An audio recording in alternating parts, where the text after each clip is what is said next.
All right. Well, while folks are trickling in, I will begin with some framing and some introductions.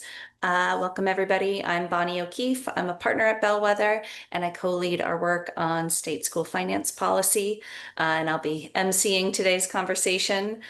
For those of you who are less familiar with Bellwether, we're a national nonprofit that works with a range of organizations, school districts, public agencies, charter school networks, advocates, nonprofits, anyone who is aligned with our mission to improve educational outcomes and opportunities for young people.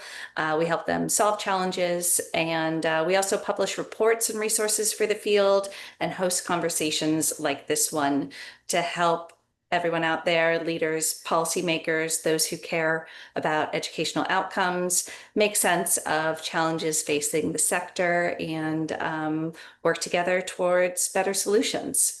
So a few housekeeping items about today's webinar. Feel free to ask questions as we go using the question box. We'll be monitoring that, and we'll leave time at the end of the conversation to hopefully get to as many of those as we can if they're not answered in the course of things. If you need to leave early, totally fine.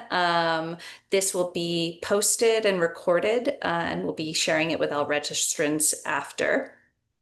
And then finally, be sure to register for our newsletter, particularly our state school finance newsletter, if you haven't already. I think Mackenzie's going to drop that link in the chat. And so today, without much less further ado, we're joined by friends at A+ Education Partnership, which works to create great schools for every child in Alabama from pre-K through high school. With a presence in the State House and the Schoolhouse, A+ works with leaders to shape policies that strengthen public education and improve outcomes for all Alabama students. And we're going to talk today about really amazing milestone work that they recently accomplished in Alabama around state school funding. Mark Dixon is the president at A+, and Corinn O'Brien is the VP of Policy. I'm also joined by my colleague Jen Schiess, a senior partner at Bellwether, and I'm going to turn it over to her first to set the stage with some context about the policy change in Alabama and state school finance in general. Great. Thanks, Bonnie. Appreciate it. And thanks for everybody for joining us today. So before we jump in to talk about the RAISE Act in Alabama and all of the great work that A+ led to make it happen, I want to talk a little bit about K-12 school finance in general and why it matters so much for every state and every school across the country. So education finance really sets the foundation for what is possible in every school. Having a great high functioning school finance system isn't going to address every challenge that schools face, but it's pretty hard to get much done in schools without a high functioning school funding system. And state education finance systems in particular are especially critical for students in under-resourced schools and in under-resourced communities. But in a lot of states, these education funding systems really do need some reform. Many state funding formulas are pretty outdated. They're pretty old. Not that things that are decades old are always bad, but oftentimes school funding formulas have gotten pretty out of step with student needs over time. A lot of times what happens is, policy tweaks get piled on top of policy tweaks, and you end up with a system that's not really functioning as a whole particularly well. And not allocating funds fairly based on what students really need or what school systems need. So at Bellwether, a lot of the work that we do on state education finance really focuses on building state capacity to both design and implement education finance policies that enable student success. We do this by providing technical assistance and capacity building for state advocates as well as state leaders, and doing advising, training, and engagement with the field more broadly. Switching over to Alabama specifically, one piece of useful context for the conversation that's been in the news of late is the so-called Southern Surge, where we're seeing states like Mississippi, like Alabama, like Tennessee, leading in student gains in reading and math when you look at NAEP scores, for example. And these states are also investing in changes in their education finance systems that we hope will continue to fuel those gains in the future. So we're going to talk to Mark and Corinn today about how they see those trends unfolding in Alabama. And we'll do a deep dive on what's happened over the past couple of years as Alabama has reformed its school finance system through the RAISE Act, which passed last spring, and directed more resources to students who need them the most. We at Bellwether were lucky enough to support A+'s excellent work with the RAISE Act, and going to turn it over to Mark and Corinn to give us a bit more context about the catalyst for policy changes in Alabama, the context before the act was passed, and the work that it took to get it across the finish line. Take it away, Mark and Corinn. Thanks, Jen. I feel like this is a family reunion. We spent 2 years together, meeting almost weekly, daily in some cases, on this. And so we're incredibly grateful for all of your support and hard work, and just grateful for the opportunity to talk about the RAISE Act and the opportunities that are for the students in Alabama. I'll just give a brief intro about A+ Education Partnership. We have been around for about 34 years. We are a statewide advocate for education reform in Alabama. And so we work with policymakers, with state leaders as an advisor on evidence-based policies and investments that move the needle for kids. But at the same time, we also work directly in schools. So we have our A+ Best Practices Center and A+ College Ready programs that actually provide professional development to teachers across Alabama, as well as our A+ Student Voices team, which is a leadership program for student advocates from across the state, as well as our new Every Child Alabama coalition that serves as a coalition of grassroots advocates that come together to have their voices heard at the state level and advocate for great schools for every child. So we kind of say we have one foot in the schoolhouse, as you said, and one foot in the state house, and all of these efforts inform the work that we do with policymakers each year and day. And so, there had been some context. I think that's as we kind of think about what the policy context was back in 2022, when we really started exploring ways that we could potentially modernize Alabama's school funding formula. We'd had some policy momentum. You mentioned the Southern Surge in Alabama. The kind of key policy levers began in 2019 with passage of the Alabama Literacy Act, which was a comprehensive plan to make sure that every child could read on grade level by the end of third grade. That continued in 2022 with passage of the Alabama Numeracy Act, which was the first of its kind in the nation, a law to improve K-5 math, a comprehensive plan kind of put in place. Both of these laws were passed with bipartisan support. Both were were funded at significant levels. We've seen funding for literacy triple. Math has gone from 0 to 95 million over the past 4 years. So the legislature and the governor were both saying, okay, there are a lot of changes that we want to see in Alabama. And, what are the policies that we need to put in place to do that? And so the Literacy Act and the Numeracy Act were showing lawmakers that, okay, if we put the right student-centered policy in place, we fund that student-centered policy, and we implement that policy well, then we're going to see results. And Alabama had seen results. We are one of the only state in the country that's at pre-pandemic levels in math now, as we look between 2019 and 2024. And we are one of only 2 states in the country that are at pre-pandemic levels in reading. So there, is a lot of progress that has been made, and I think that had built this support for the context for the legislature to say, hey, we look to the North, and Tennessee passed school funding reform in 2022. Hey, this might make sense for us. We're showing progress here. We've got the right policies in place, and we're kind of treating the symptoms. We're not treating the underlying cause of the challenges that we're seeing in our education system, and that's where it comes to funding. Because while funding isn't everything, it touches everything, and it's so critical to have that strong foundation in place. And so when Tennessee passed its law, we went and met with the budget chairman in the Senate, Senator Arthur Orr, who was also a sponsor of the Numeracy Act and a big supporter of the Literacy Act as well. And he said, look, this makes a lot of sense. I think we needed to do this for a long time. We have not, our funding formula is 30 years old. It's outdated. but I really need to understand what we're dealing with. What are the challenges that we have with our current funding formula? Can this really work? We need an Alabama solution. What would that look like? And so that's when we called Bellwether. Corinn and I had finished a meeting with him back in December of 2022. And so we reached out to Bellwether to say, look, we need just that. We need you to help us build the expertise and the path forward for us to be able to look at this and say, is this something that is really workable in Alabama? And so after a lot of work in early 2023 by the Bellwether team to really kind of lay that out, they said, okay, here's an overview of all of your challenges, a deep dive with the data that we had from our state to say, all right, with our current foundation program, we're one of only 6 states that still had a resource-based funding formula. Less than 2% of that funding was going to actually fund student needs like students in poverty, special education, English language learners. And we really we were seeing a lot of inflexibility in that old system. At the same time, they said, okay, here's what a new formula could look like based on the data that we have from Alabama, based on actual data.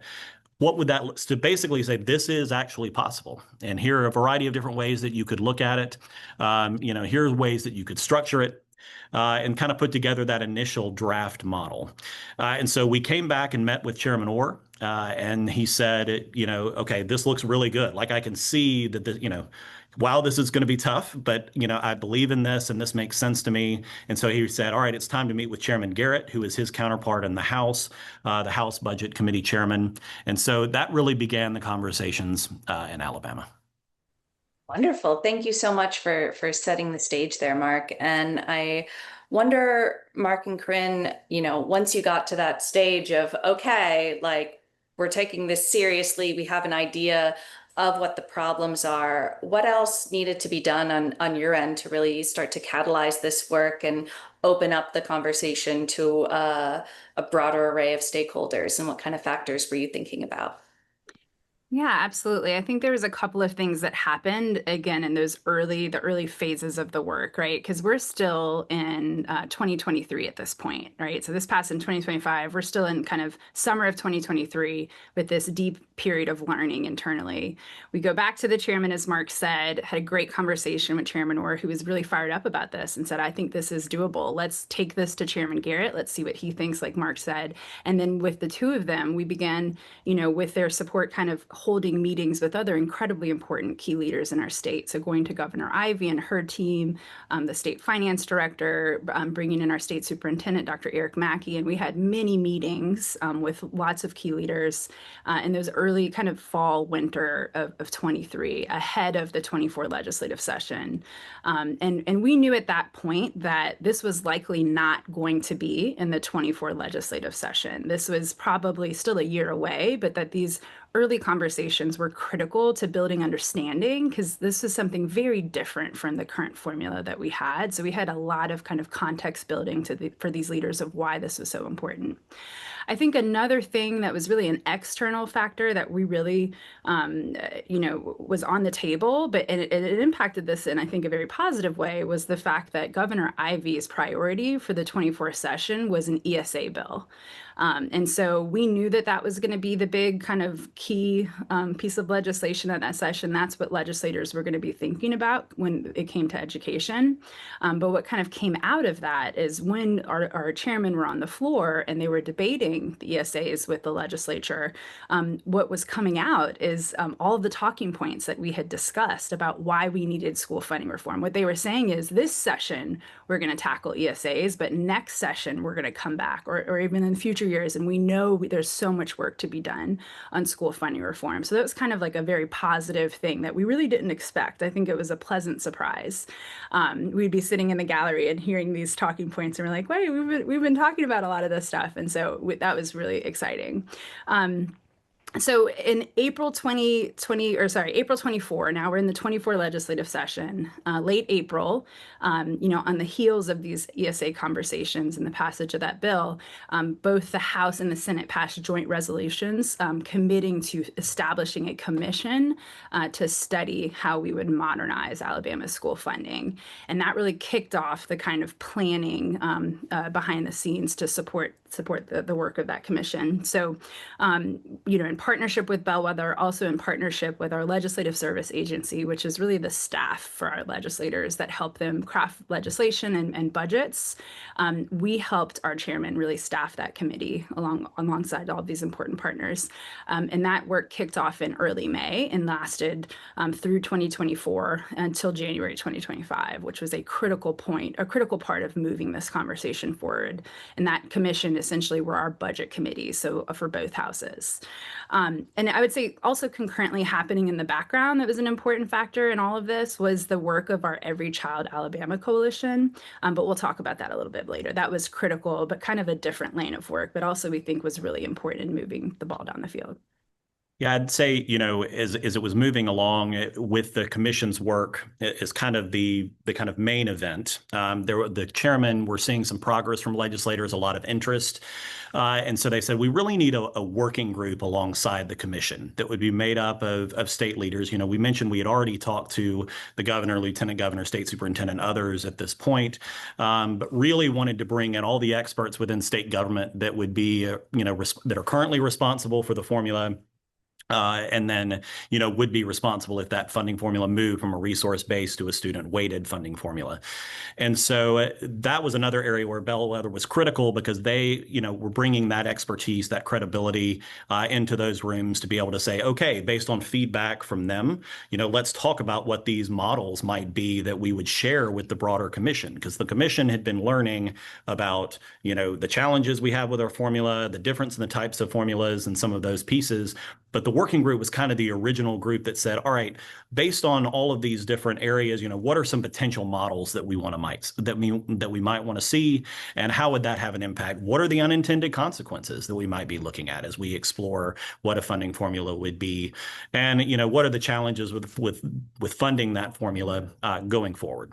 And so that working group was really helpful, and it was again kind of helpful to have Bellwether as kind of the constant resource of information that we were really using to research that.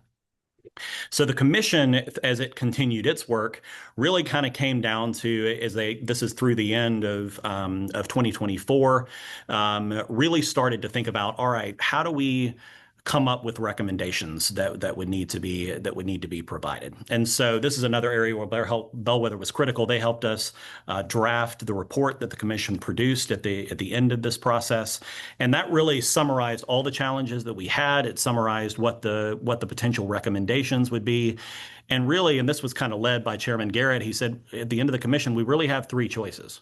Right? We have the opportunity to, one, do nothing. We have spent a lot of time learning about student needs, but we are fine with the system that we have. And we're really just going to stay with what we do, and we don't want to move in this direction. That was option number one. Number two was move to a fully student-weighted funding formula. So moving to a funding formula where we had that base amount for every kid with additional weights on top for student needs, similar to what Tennessee had done, what Mississippi had recently done in 2024 with all that momentum building around us. And then option three was, from the chairman, was let's look at a hybrid approach. Kind of keeping our current foundation program, our resource-based funding formula in place, but adding the student weights on top so that we are adding significant amounts of money for students and the needs that they have. And so as they kind of thought about and debated this, that third hybrid option was really where they decided they could get the most political support, and really felt like that was the right policy, first step from a policy standpoint. And so that kind of got us into the 2025 legislative session. And so with that recommendation, that began the development of legislation. And so what became the RAISE Act, Renewing Alabama's Investment in Student Excellence, that took a process of ongoing discussion with legislators and members of the commission as they talked with their folks, and working with Bellwether and our legislative service agency and the chairman to really kind of develop that initial draft of the RAISE Act based on what the commission had recommended. And so what that led to, as I said, in kind of that hybrid approach is, all right, we're going to keep our foundation program in place so everyone knew they were going to be getting essentially what they had been getting under that formula, but it added that student needs on top. And so a weight for poverty, a weight for special education, a weight for English language learners, a weight for gifted that were important to the chairman, and a weight for charter school students, because in Alabama, charter schools really weren't envisioned in our foundation program and have significant gaps. They do not receive local funding. And so that weight was a really important piece. And so that kind of created the framework and the bill for the RAISE Act. And then the chairman also said, all right, how are we going to fund this? And so they committed the governor had said we need to fund and spend some money on this. And they said, all right, we've got this savings account that we've had through COVID, basically, that is now kind of an account that is called the Educational Opportunities Reserve Fund.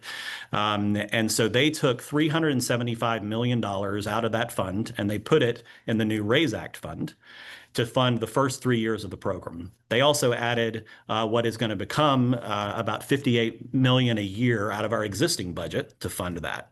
And so that 3 years plus the money from that account, that equals about $549 million. So that $549 million is the big investment that we're going to see in student needs over the first 3 years of this program. And so that began in the Senate. It moved through in the House, and we were working with folks to provide the context and testimony throughout that process. And due to the chairman's leadership, it passed both the House and the Senate unanimously, leading to $550 million going towards student needs. Yeah, I think that's an amazing cap off to the whole story of multiple years of work, the whole iceberg that leads to the headline of $500 million more in Alabama public schools over the next 3 years. Jen, I think I'd love to invite you from the Bellwether perspective to talk about how you saw this process evolve and also maybe how it compares to other states we've worked with. Yeah, happy to. And I think Mark did a great job of explaining the long and winding road. I think, as many great capers began, I think this one began over a couple of glasses of wine at the Pine Nut Summit a couple of years ago. And I think we switched to bourbon at some point along the way. I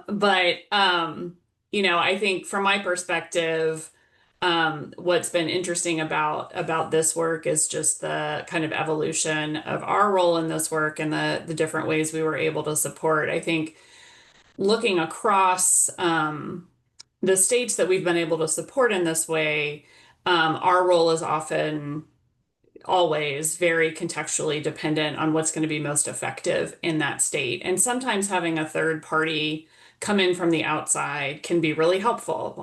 Sometimes we can say things in rooms that other folks who have to attend to their past and future relationships can't say.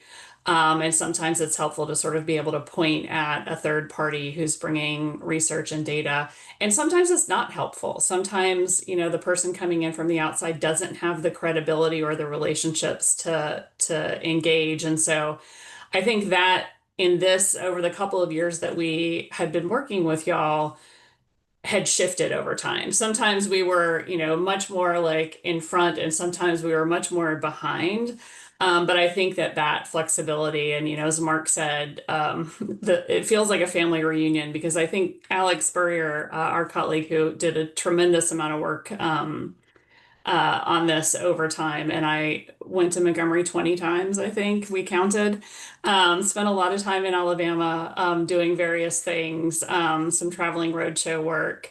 I think, just being flexible in how we showed up, where we showed up in those spaces, and just always wanting to make sure that we were doing the thing that was best for the development and implementation of the policy, it is front and center for the work that we do. I'd be curious, we haven't talked too much about the kind of engagement of other stakeholders in the group. And I know that y'all did a lot, not just working directly with legislators through the legislative process, which already sounds like a full plate, but you also did a lot to convene grassroots organizers across the state and kind of bring everybody along on this journey. I wonder if you talk about that a little bit. Yeah, absolutely. I do want to say before you move on, though, our work with Bellwether, this would have not been possible without you, Jen, and and the team, and Alex. we were incredibly grateful for the support and expertise that you brought, the credibility you brought to the process. And I think, and also our early funders who were really supportive of this out of the gate. And I think also your early funders who were supportive of this out of the gate. Like, y'all stuck with us for a long time. You know what I mean? Like summer 23 through 25. And I don't think that would have been possible without the philanthropic support that we all received. And I think that's how we were able to get this done in the manner we were. And so the flexibility of being able to stick around that long, I think really made a difference. And so I just want to put a pin in that, just for everyone listening, was very critical to the success of this work. Really grateful for those folks like Kellogg, the Walton Family Foundation. I know Charter Schools Growth Funds. There's so many national partners that really leaned in and helped us get this across the finish line. So thank you. But yeah, we did a lot of also grassroots engagement on this. And I know Mark is going to talk a little bit about kind of the working group 2.0 with the state leaders, also a working group with our what we call the Ed family in Alabama. We'll talk about that in a bit, but I can cover the grassroots engagement that we did. We, in the early days of A+, really started as a community coalition in a sense. Many big meetings around the state, convening partners and community leaders and just Joe Schmo, right? Anyone who cared about better schools for kids. That was really how A+ started. So we have long been thinking about a way to kind of bring that spirit and really codify a lot of the pretty, just like relationships we have with so many partners across the state. We wanted to have something more formal. We were also watching our neighbors to the north, the Ed Trust Tennessee team, and we're incredibly impressed with their work on the Tennessee Alliance for Equity in Education. My dear colleague and mentor, Ginny Poopa Walker, we gave her a call and said, we really need your help to think about how we might do this in Alabama. You are the expert, like teach us your ways. And in those early days, we hired Jason Meadows, who is our advocacy and partnerships director, to really build the backbone of this coalition, which we called Every Child Alabama. And Every Child still exists. It's going to continue to exist, but these early days were just really critical. Jeannie helped us and the Ed Trust team helped us to build a strong coalition. And this was while we were having those conversations with state leaders in like December 2023, early 2024, that's when this was really getting kicked off. So Jason was pounding the pavement, going across the state, recruiting partners. I think we launched in early April of 2024, so during that legislative session, with, I think it was around 30 organizations from across the state. And we did that with a school funding academy where we convened all those partners in our offices to do a deep dive with the help of the Ed Trust Tennessee team and also for folks like Quabila Hudson from the Ed Trust national team to help us to really deeply understand the work of school funding reform and what it could be in our state. So the same of the education efforts we were doing with legislators and state leaders, we were also doing with our community partners around the state. And that led to a really intense period of time where we were really kind of building, again, a deep understanding of not only the content, but like the how. So how do we advocate? How do we bring others to this issue? How might we host an event in our local area? Is there a panel coming up? How do we infuse school funding reform in every table that we sit at? How do we make sure that op-eds are going out to our local papers? So that was the sort of work that was happening behind the scenes, kind of spearheaded by our Every Child coalition partners. Also that fall 2024, our partners were like going out and directly engaging their legislators locally and their superintendents and making the case for why we needed this to happen. And then I would say finally, when we turned the corner on that 25 legislative session, our coalition partners were with us in the halls of the legislature, really having wonderful, I would say critical conversations with rank and file members that we just didn't have the capacity to have. You know, they were having conversations all along the hallways with their local leaders, and it really meant more than coming from us because it was their constituents. And so we know like just how Bellwether was critical to this effort. This would have not happened as quickly as it did, right? In one legislative session, right? For legislation to be introduced and passed in one legislative session on an issue this big is, I would say, like a pretty big achievement. And I really don't think it would have been possible without that grassroots support.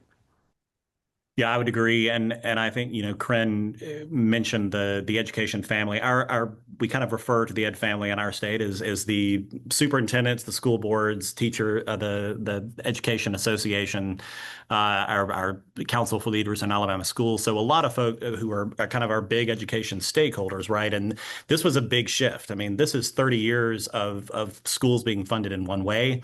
Many of them have said for a while that we have significant challenges that we need to address. And so as the commission finished its work and the legislation was being drafted and kind of developed, they served a critical role of really providing a significant amount of feedback on all of that. Again, trying to identify those unintended consequences and areas where structure, things that we needed to make adjustments for.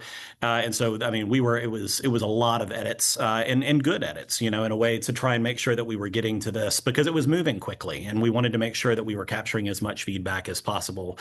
And so I think in addition to that ongoing grassroots support and then the commission kind of providing that cover of saying, here's the recommendation, here's where we're going to go, that working group that we had of kind of the core state folks that were providing that feedback, and then our education family providing feedback and input into that process was really part of the reason we were able to get to that unanimous vote, because there was, all of those different recommendations and everything that went into the RAISE Act. The goal is, of course, by the time it's filed, by the time you move forward, the bulk of the questions have been answered and handled before that happens. And so that was critical to making sure that was working and headed in the right direction.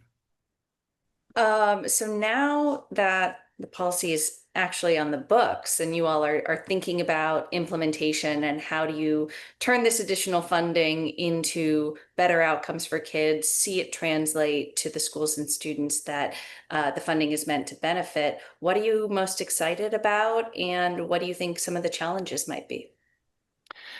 Well, while the policy is critical, implementation is always the hardest part. And so that's what we'll be focused on consistently for a number of years to make sure that this is successful, because we have an incredible opportunity. And I think that's been one of the significant challenges and one of the benefits, though, first of having the hybrid funding formula is that the foundation of the funding formula is remaining the same for now with its challenges, but also because they'll still get to receive that money.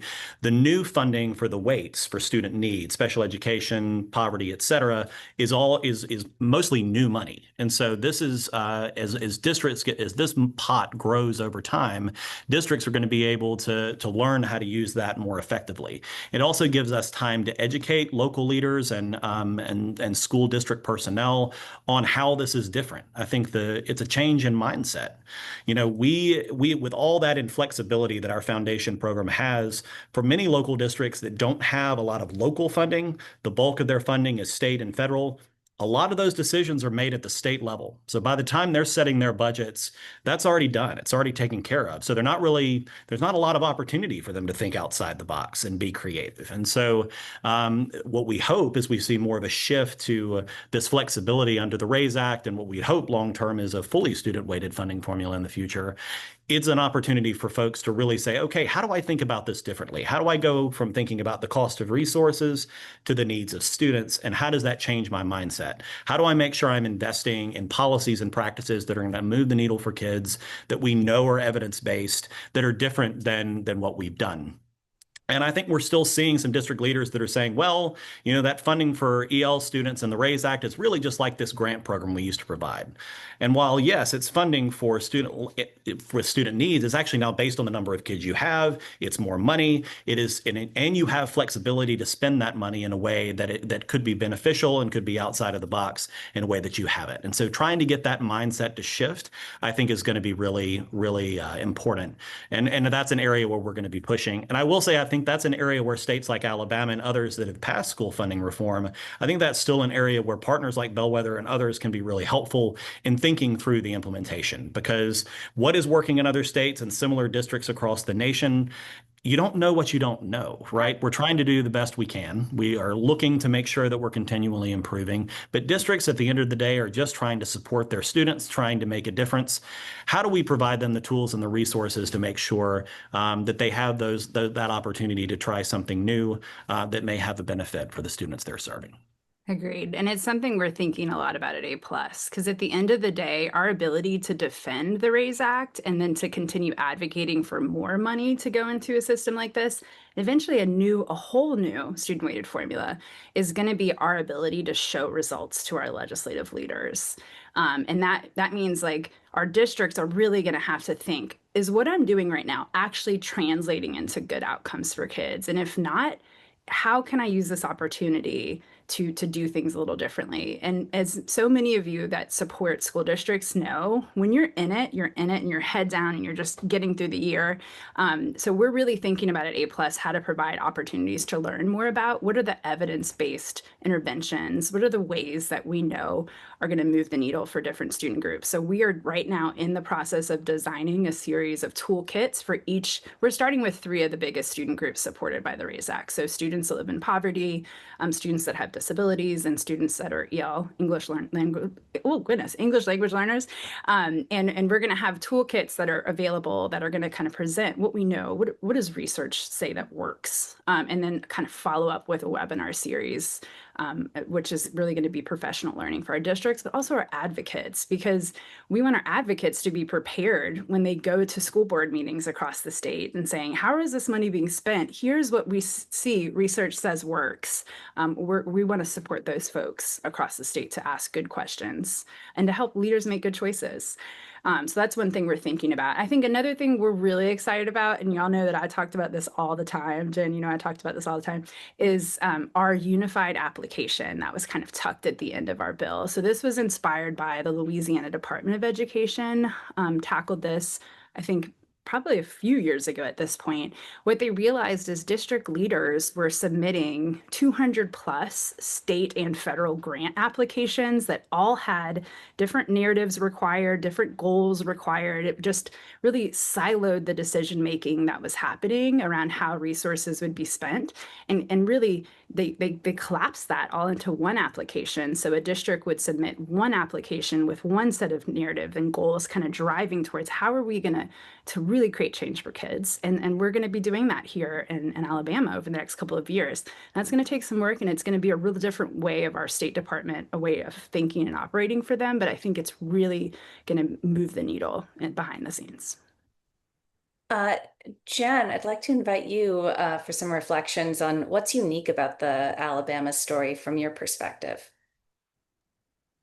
Yeah. I think I don't know, that it's unique, but it's definitely true in Alabama. And I think you've heard this from Mark and Corinn, is that the most visible part of the work, which is the legislative process, or even the joint commission process, is the minority of the work. It's just a fraction of the work required to get this done. It started years before and required sort of bringing along different groups of people in different ways. And you heard a lot about the different strategies that A Plus employed to bring along the grassroots groups, as well as the associations, the Ed family, all while doing the legislative work alongside that. So I think just recognizing that the beginning of the process is a long time before a bill gets introduced, is kind of part one. I think part two, and this is super weedy, but I do think, the hybrid system that Alabama landed on is really important for folks to see. It's a huge success for Alabama schools and Alabama students. It's also not where we started. When we started talking about what a potentially new formula could look like for Alabama. And that's okay. In all of this process, we're balancing what's feasible with, what we really want, and keeping that sort of North Star goal in mind, which was let's drive more funding towards student need. And that's what was accomplished here. And I think one thing that's really important about that is, two things. One is that the policy window on kind of wholesale finance reform in any state doesn't open very often. You don't have the opportunity to do that. It kind of requires an alchemy of political leadership, and you've got to have some money to spend, and you kind of have to have all of these things come together at the same time. And that, it's okay to sort of make meaningful progress, because I think a lot of what y'all have accomplished in Alabama has given you a clear path forward on future change. You've got a really tremendous investment here and a lot to work with over the next several years. And when that policy window opens again, it's a clear path forward to kind of what happens next. Which I think kind of like gets to one of the questions that we saw in the chat, which is asking about, oh, where was it? Oh, what if folks don't want to add money?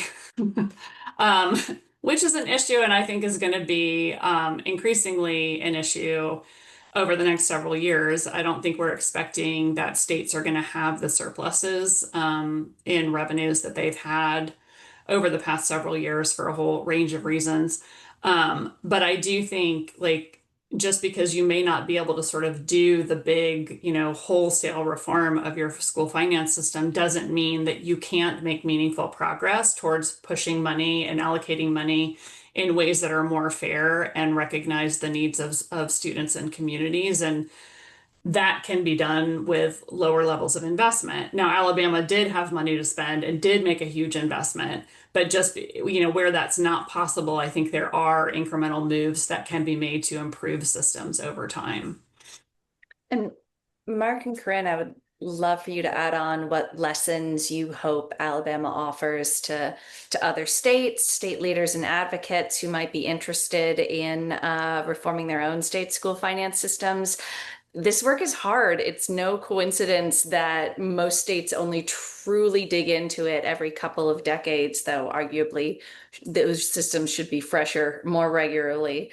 How do you think others can help make that case for investment? And another question from the chat I'll offer to you here is, how do you hold together coalition members maybe with different goals? They might be complementary goals, but I care about this community. I care about these kinds of schools. I care about this group of students. How do you manage those different goals through this process? Yeah, I think in terms of just some things in the beginning as you're thinking about this. One is do the work. I think, we did make the decision to go to Bellwether and do this early on. And I think what was so helpful about that is that most people don't really understand school funding. This is complicated work. And so even people that are around the school funding formula, policymakers, some school, there are a lot of folks that really don't understand the intricacies of how this works. And so you have to become much more of an expert, and you have to bring in the right people to help go through that process with you. And so I think it's a really, really important part of the process, and doing that early on where you have a foundational understanding of the challenges you have and where you're trying to go, as well as your priorities. Jen mentioned, we had to compromise on the hybrid. As disappointing as that was not to go for the full thing, it was because student need was our priority, and we knew that from the beginning. That's where we were going to hang our hat. And I think that the other is finding the right legislative champion. In Tennessee, it was the governor. He came out, took the lead on this. In Alabama, it started with the budget chairman, and they were committed to this process through it. Even when it got difficult, they had a lot of meetings, a lot of work in addition to everything that they were doing, and they remained committed because the data and the work that Bellwether and A+ had done had provided that foundation for them. And they knew where we were going. And you have to make, as this window is opening, you really have to make sure that your funders really understand that this is a real opportunity here. And then you have to sustain that work over time. So I think that's a really important piece of that as well. Corinn? Yeah, I was just going to double down on that. I think, even though we knew this policy window is opening, it wasn't, we really had to build the case to philanthropic partners about, like, come to Alabama, right? There's not a lot of national funding often that has come to, historically. And so those early days, we really did have to make the case. We're so incredibly grateful for that. But it's important to have the support of partners to get this work done. And I think in terms of the coalition, like, if you are thinking about going down this route, it's not just important to have your grass tops leaders at the table understanding. It's really, really important so that folks understand around your state why this is important. And that's why a coalition is such an important strategy. It definitely helped us to bring the word out. And we were so thoughtful about our comms around this. To what Mark was saying earlier, funding is so complex, and people automatically, when they hear school funding, think, oh, I don't know about that. I'm not an expert. But we really tried to explain it in a way and really be thoughtful in the way that we break it down to bring people into the conversation, and then to allow them to have resources to bring others into the conversation. So that was a lot about, the strategy around communicating all this was incredibly important. And then the great question about like, how do you keep a really broad coalition of folks at the table? This did not happen without its bumps along the road. Like, we did have many moments where we had folks there that were not fans of charters and are at the same table with folks who were advocating only for charters.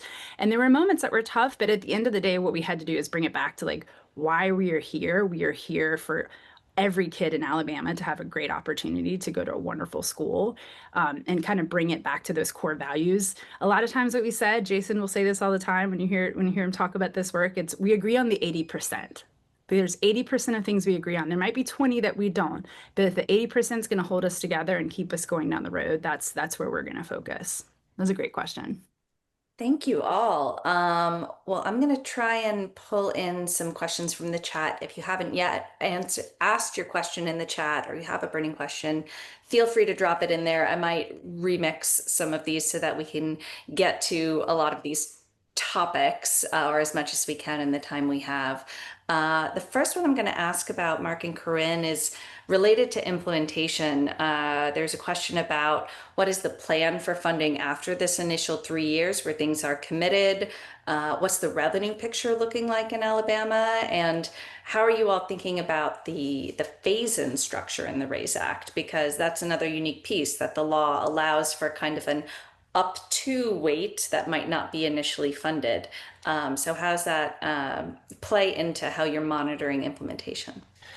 It's a great question. I think this is part of it is, as you mentioned, Bonnie, was in the RAISE Act itself. It does put a range. And so even though, for example, in poverty, the weight in the first year is really only 2.25%. Right. So it's a smaller weight. That's double than what we were spending before in the first year. But, that's going to grow over time. And we have up to 25% or so in the legislation where that can grow into. So it serves the goal of saying, hey, we want to grow this. And, it shows, kind of gives that target in the legislation, which I think is really helpful for policymakers in the future. The chairman have also said, and they said this throughout the process, is they did not want to pull the rug out from districts' feet. So they wanted to do this in a way that was sustainable and had room for growth. I mentioned that Educational Opportunities Reserve Fund, which is where that initial $375 million came. That is going to be replenished over time. Our revenue, our expenditures are capped in the state of Alabama, and so anything that comes in over that cap goes through what we call a waterfall. And I won't go into the details of it, but part of that waterfall goes into this fund.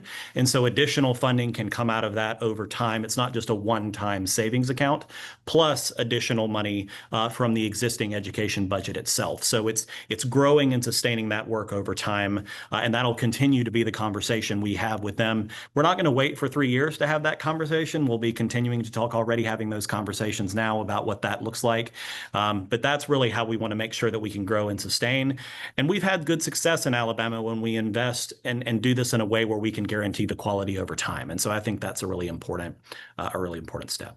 But I think this is going to be a critical part of our advocacy this year in this session. Our coalition partners already are really fired up about going back to the State House to continue having conversations about what weights might look like this year. I think it's also thinking about changes that are coming to our State House, the effects of some federal legislation, other kind of pressures to our budget. We have a state employee and our health plans that we're seeing a significant increase of costs this year that may have to be absorbed into the Education Trust Fund. So there's going to be a lot of defense and also offense of how do we defend the revenue sources that could flow into the RAISE Act, but also how do we keep kind of expanding how much might flow out. So this is going to be a critical, and I know many states are feeling that around the country, and we've been having a lot of those conversations, but yeah. Yeah, Jen, I wonder if you could expand on that a bit in other states and the trends we're seeing nationally around revenue. I think, as you mentioned before, more states may be having those conversations of what does it look like to change your allocation in a time when you might not have as much to invest in the formula overall as you would hope for. Yeah, sure.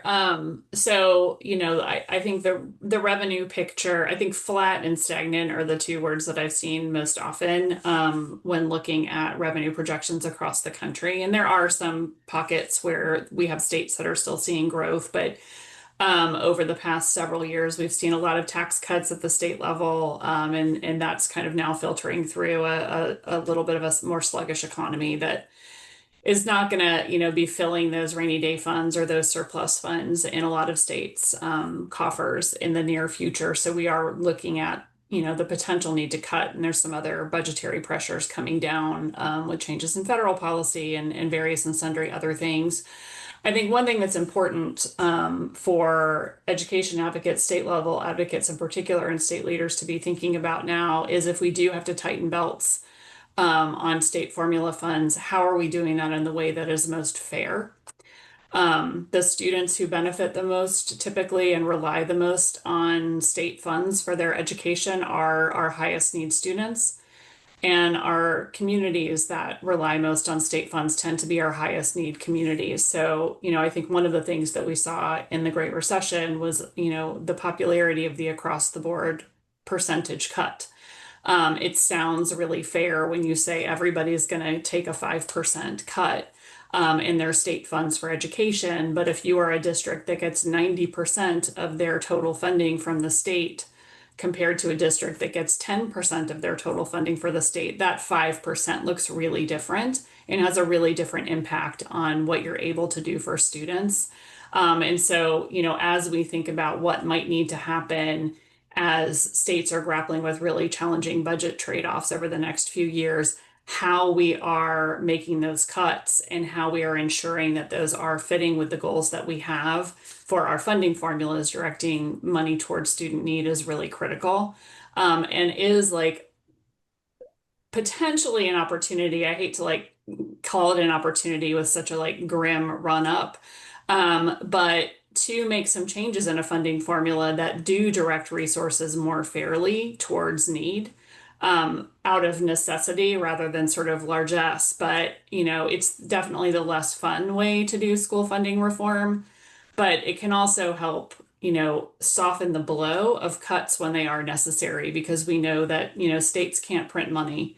And at the end of the day, the budget has to be balanced. And sometimes that means that we have to make cuts. So how do we make cuts in the most fair way possible as well? I'm seeing a few questions in the chat on the topic of accountability, spending restrictions, evaluation. Corinn, I know you touched on this topic earlier. I think the RAISE Act has some really interesting approaches to this. The student-based weights are meant to be more flexible than the underlying foundation amount. But how have you all been thinking about that balance between flexibility and accountability in terms of implementation? Yeah. So this was key and really important for our legislators. They're like, look, we know how important funding is.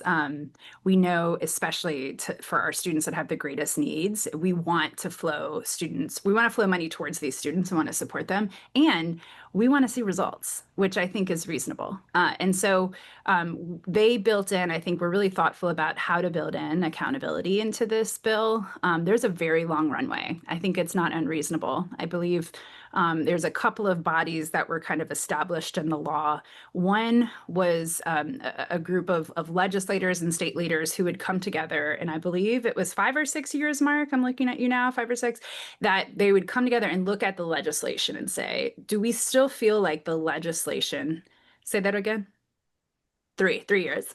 Does the legislation, is it still the framing of it right, or the tweaks we might need to make, et cetera? So that's kind of one group. A separate group is another group of legislators, also school turnaround experts, folks that are experts in school finance coming together. And I believe that was 5 years, where they would take a look at, all right, of all the school districts that are receiving funds through the Raise Act, are there some that are just not growing at the level that we need them to grow? And specifically of student groups, right, and that are receiving these funds, how might they need to be doing things differently? And how might the State Department help them make those different decisions about how to allocate funds so that we know it's impactful and effective for the kids that we need to be growing? And so that's we thought was a really thoughtful way of addressing this, because we would have not been able to get this done without an element of accountability. That was really important to our legislators. Thank you. Yeah, and I think the thing that stands out to me there is contemplating, both the district and the state level. So there's that kind of reciprocal accountability. Hosts and panelists, you four, us four rather. Any final thoughts before we close things out? Burning topics that you didn't get to, or things you'd like to close with? I'll just go. There's one thing I didn't say about a lesson learned that I do think is important, and I think this is not just important for school finance. I think this is a best practice overall, but I wish we'd have said it earlier when we talked about best lessons, is find the talking point that will become the talking point. And I think we had a few of those things that just like really drove home with our legislators and became the thing that they were talking about and repeating to everyone. That's just a critical thing that I feel like is an effective strategy across issues you're working on. But I just wanted to mention that before we signed off, because I know we didn't get a chance to say that earlier. Okay, Mark, I'll turn it. Couldn't agree more. And I think, as Corinn said earlier, funding really matters both for school funding reform and for funding these efforts. And I think the key for us to have had strong support from partners to say, hey, we're going to support this work. We believe in it. And in a state like Alabama that has a real opportunity to make a difference for kids, this is so important. And we are so grateful for that. But I've also kind of mentioned, and I just want to remind folks too, this was a 2.5-year window, and it could have lasted another year or two, depending on the situation and depending on a lot of dynamics around elections, and policy windows are so fickle. And so you have to be prepared to speed up and slow down as you go, and to make sure, because as Jen said, you only get really one opportunity like this every once in a while. And so you have to get as much as you can. And so if your support for the effort doesn't last monetarily or through through partners like Bellwether, then you're kind of left holding the bag. Bellwether could have come in and said, all right, we're going to come in for 6 months. We're going to do all of this research. We're going to build you a draft model based on the data that we have right now, and we're going to go home. And if they had done that, we'd still be sitting here, because it wouldn't have happened, because everything changed. And by the time we were getting through this, that data had to be updated, research had to be done, expertise had to be brought in, credibility was needed to get it sold. And so having that consistency and being able to count on a partner through that process and be in the trenches was so critical to getting this across the line. And finally, as Corinn has talked about so importantly, coalitions are critical, both from across the state at the state level, and thinking about that every step of the way, to have as many voices as you can in the room promoting the value of what you're trying to get done. So we're just very grateful for the opportunity to be here. We're so grateful for your time and your expertise, and for sharing all of this with us and with the folks on the Zoom today. So thank you all for joining us. It's really been a pleasure to dive in with our friends in Alabama, and I hope everyone listening has a great day. Bye, folks.